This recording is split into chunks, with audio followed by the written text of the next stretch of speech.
বিশেষের গুলিতে ঝাঁঝরা করে নাই, তখন তার বাবা সন্তানকে বলেছিল, মা তোমার মাথা শুধু লাল করে নয়, আজকে তোমার গোটা বডিটাকে আমি লাল করে রাখিয়ে দিলাম। এমন অবস্থা যখন আমরা অবলম্বন করি, তখন আমাদের মুখে মানবতা আর সাজায় মানায় না, মানবতা আমাদের মুখে আর সাজে না। সম্মানিত উপস্থিতি, আমি শুধু একটা কথাই বলতে চাই, আল্লাহ রাব্বুল আলামিনের সে মহান কথা, আল্লাহ বলছেন ওয়াতাসিমু বিহাবলিল্লাহি জামিআ, তোমরা যারা আছো সকলে ঐক্যবদ্ধ হয়ে আল্লাহ রব্বুকে ঐক্যবদ্ধ হয়ে আঁকড়ে ধরো। আর সেই কথা স্মরণ করে দিতে চাই, আল্লাহ রাব্বুল আলামিন আগেই বলেছেন, ওমা লাকুম লা তুকাতিলুনা ফি সাবিলিল্লাহ, তোমরা কেন লড়াই করছো না, তোমরা কেন ঐক্যবদ্ধ হচ্ছ না? সেই জনপদের মানুষগুলি অস্থির হয়ে জীবন দিয়ে তারা বলছে আমাদেরকে বের করে নাও, আমাদেরকে সহযোগিতা করো, আমাদেরকে সাহায্য করো।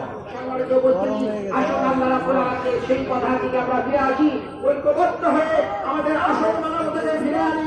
সেই মানুষগুলিকে সহযোগিতার জন্য ঐক্যবদ্ধ হয়ে আমাদের যা যা আছে সেগুলো নিয়ে আমরা এগিয়ে আসি।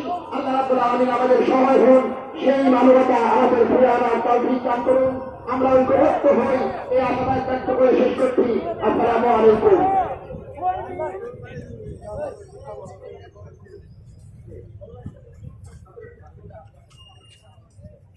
বিক্ষুব্ধ ছাত্র জনতা এই পর্যায়ে বক্তব্য রাখার জন্য অনুরোধ করছি ইউনিভার্সিটির সম্মানিত শিক্ষক প্রফেসর ডক্টর মোহাম্মদ আব্দুল আলীমকে।